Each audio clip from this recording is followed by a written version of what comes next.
O avião da Bela Adormecida, Gabriel Garcia Marques. Era bela, elástica, com uma pele suave da cor do pão e olhos de amêndoas verdes.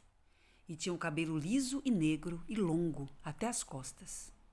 E uma aura de antiguidade que tanto podia ser da Indonésia como dos Andes. Estava vestida com um gosto sutil, jaqueta de lince, blusa de seda natural com flores muito tênues, calças de linho cru e uns sapatos rasos da cor das buganvílias. Esta é a mulher mais bela que vi na vida. Eu pensei quando a vi passar com seus sigilosos passos de leoa, enquanto eu fazia fila para abordar o avião para Nova York, no aeroporto Charles de Gaulle, em Paris. Foi uma aparição sobrenatural que existiu um só instante e desapareceu na multidão do saguão. Eram 9 da manhã. Estava nevando desde a noite anterior e o trânsito era mais denso que de costume nas ruas da cidade e mais lento ainda na estrada. E havia caminhões de carga alinhados nas margens e automóveis fumegantes na neve. No saguão do aeroporto, porém, a vida continuava em primavera. Eu estava na fila atrás de uma anciã holandesa que demorou quase 1 hora discutindo o peso de suas 11 malas. Começava a me aborrecer quando vi a aparição instantânea que me deixou sem respiração. E por isso não soube como terminou a polêmica. Até que a funcionária me baixou das nuvens, chamando minha atenção pela distração. À guisa de culpa, eu perguntei se ela acreditava nos amores à primeira vista. Claro que sim, respondeu. Os impossíveis são os outros. Continuou com os olhos fixos na tela do computador e me perguntou que assento eu preferia. Fumante ou não fumante? Dá na mesma, disse categórico, desde que não seja ao lado das 11 malas. Ela agradeceu com um sorriso comercial, sem afastar a vista da tela fosforescente. Escolha um número, me disse. 3, 4 ou 7? 4. Seu sorriso teve um fulgor triunfal. Nos 15 anos que eu estou aqui, disse, é o primeiro que não escolhe o 7. Marcou no cartão de embarque o número do assento e me entregou com o resto de meus papéis, olhando-me pela primeira vez com os olhos cor de uva que me serviram de consolo enquanto via a Bela de novo. Só então me avisou que o aeroporto acabava de ser fechado e todos os voos estavam adiados. Até quando? Só Deus sabe, disse com seu sorriso. O rádio avisou esta manhã que será a maior nevada do ano. Enganou-se. Foi a maior do século. Mas na sala de espera da primeira classe, a primavera era tão real que havia rosas vivas nos vasos e até a música, enlatada, parecia tão sublime e sedante como queriam seus criadores.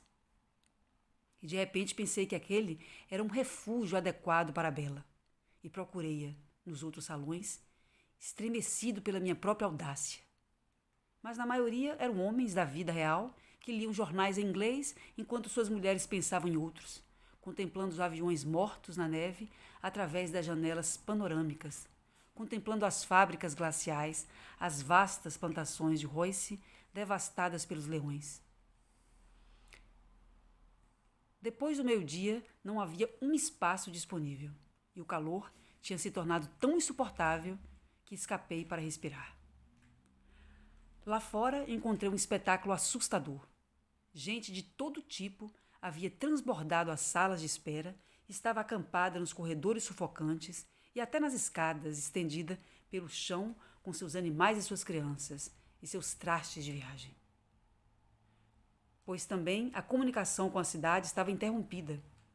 E o palácio, de plástico transparente, parecia uma imensa cápsula espacial encalhada na tormenta. Não pude evitar a ideia de que também a Bela deveria estar em algum lugar no meio daquelas hordas mansas. E essa fantasia me deu novos ânimos para esperar. Na hora do almoço, havíamos assumido nossa consciência de náufragos. As filas tornaram-se intermináveis diante dos 7 restaurantes, as cafeterias, os bares abarrotados e em menos de 3 horas tiveram de fechar tudo, porque não havia nada para comer ou beber. As crianças, que por um momento pareciam ser todas as do mundo, puseram-se a chorar ao mesmo tempo. E começou a se erguer da multidão um cheiro de rebanho. Era o tempo dos instintos. A única coisa que consegui comer no meio daquela rapina foram os 2 últimos copinhos de sorvete de creme numa lanchonete infantil. Tomei-os pouco a pouco no balcão, enquanto os garçons punham as cadeiras sobre as mesas na medida em que elas se desocupavam, olhando-me no espelho do fundo, com o último copinho de papelão e a última colherzinha de papelão, e com o pensamento na Bela. O voo para Nova York, previsto para as 11 da manhã, saiu às 8 da noite. Quando finalmente consegui embarcar, os passageiros da primeira classe já estavam em seus lugares, e uma aeromoça me conduziu ao meu. Perdi a respiração. Na poltrona vizinha, junto da janela, a Bela estava tomando posse do seu espaço com o domínio dos viajantes experientes. Se alguma vez eu escrever isto, ninguém vai acreditar, pensei. E tentei de leve, em minha meia-língua, um cumprimento indeciso que ela não percebeu.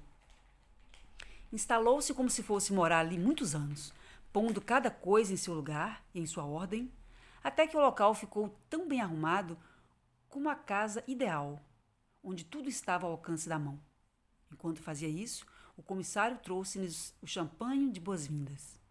Eu peguei uma taça para oferecer a ela, mas me arrependi a tempo, pois quis apenas um copo d'água. E pediu ao comissário, primeiro num francês inacessível e depois num inglês um pouco mais fácil, que não a despertasse por nenhum motivo durante o voo. Sua voz grave e morna arrastava uma tristeza oriental. Quando levaram a água, ela abriu sobre os joelhos uma caixinha de toucador com esquinas de cobre, como os baús das avós, e tirou 2 pastilhas douradas de um estojinho onde levava outras de cores diversas. Fazia tudo de um modo metódico e parcimonioso, como se não houvesse nada que não estivesse previsto para ela desde seu nascimento.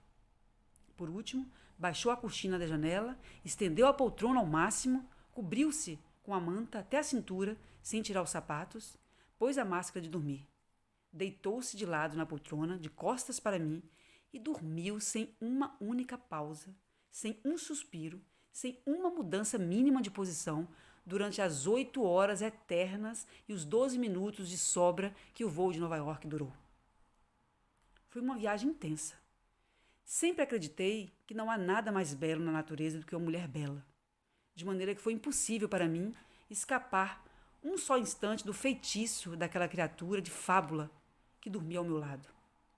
O comissário havia desaparecido assim que decolamos e foi substituído por uma aeromoça cartesiana que tentou despertar a Bela para dar-lhe o estojo de maquiagem e os auriculares para a música.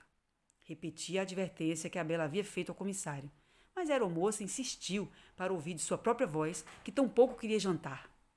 Foi preciso que o comissário confirmasse, e ainda assim a aeromoça me repreendeu porque a Bela não havia colocado no pescoço o cartãozinho com a ordem de não ser despertada.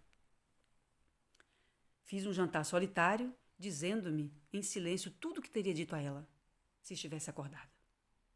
Seu sono era tão estável que em certo momento eu tive a inquietude que aquelas pastilhas não fossem para dormir, sim para morrer. Antes de cada gole, levantava a taça e brindava. A tua saúde, Bela. Terminado o jantar, apagaram as luzes, mostraram um filme para ninguém e nós 2 ficamos sozinhos na penumbra do mundo. A maior tormenta do século havia passado e a noite do Atlântico era imensa e límpida e o avião parecia imóvel entre as estrelas. Então contemplei-a palmo a palmo durante várias horas e o único sinal de vida que pude perceber foram as sombras dos sonhos que passavam por sua fronte, como as nuvens na água. Tinha no pescoço uma corrente tão fina que era quase invisível sobre sua pele de ouro. As orelhas perfeitas, sem os furinhos para brincos, as unhas rosadas da boa saúde e um anel liso na mão esquerda. Como não parecia ter mais de 20 anos, me consolei com a ideia de que não fosse a aliança de um casamento, e sim de um namoro efêmero. Saber que você dorme, certa, segura, leito fiel de abandono, linha pura, tão perto de meus braços atados.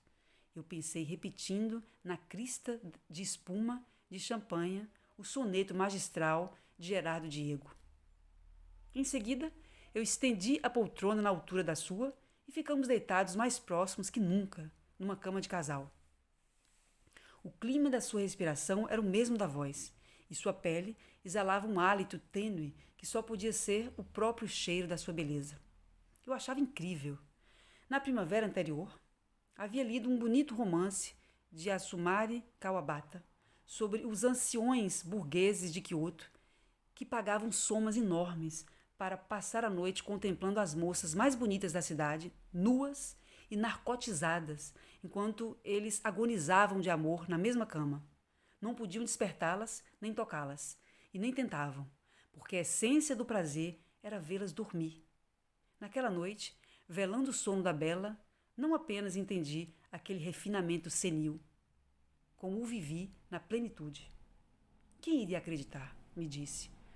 Com amor próprio exacerbado pela champanha, eu, ancião japonês, a estas alturas, eu acho que dormi várias horas, vencido pelo champanha e os clarões mudos do filme, e despertei com a cabeça aos cacos.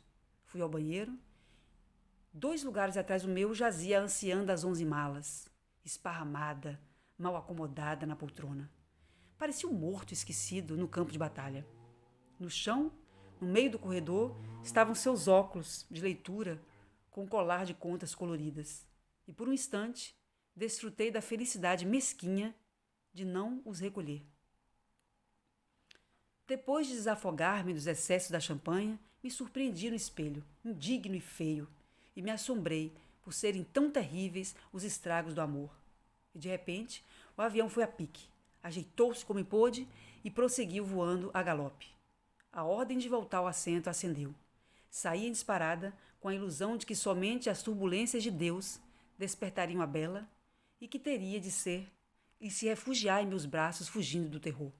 Na pressa, estive a ponto de pisar nos óculos da holandesa. E teria me alegrado.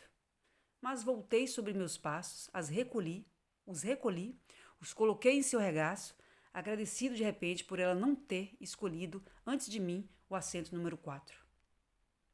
O sono da bela era invencível. Quando o avião se estabilizou, eu tive que resistir à tentação de sacudi-la com um pretexto qualquer, porque a única coisa que desejava naquela última hora de voo era vê-la acordada, mesmo que estivesse enfurecida, para que eu pudesse recobrar minha liberdade e talvez minha juventude. Mas não fui capaz. Que merda, disse a mim mesmo, com um grande desprezo. Por que não nasci touro? Despertou-se sem ajuda no instante em que os anúncios de aterrissagem se acenderam. E estava tão bela e louçã como se tivesse dormido num roseiral. Só então percebi que os vizinhos de assento dos aviões, como os casais velhos, não se diziam bom dia ao despertar. Ela também não. Tirou a máscara, abriu os olhos radiantes, endireitou a poltrona, pôs a manta de lado, sacudiu as melenas que se penteavam sozinhas com seu próprio peso, tornou a pôr a caixinha nos joelhos e fez uma maquiagem rápida e supérflua, o suficiente para não olhar para mim até que a porta foi aberta. Então, pôs a jaqueta de lince, passou quase por cima de mim, com uma desculpa convencional em puro castelhano das Américas, e foi sem nem ao menos se despedir, sem ao menos me agradecer o muito que fiz por nossa noite feliz. E desapareceu até o sol de hoje na Amazônia de Nova York.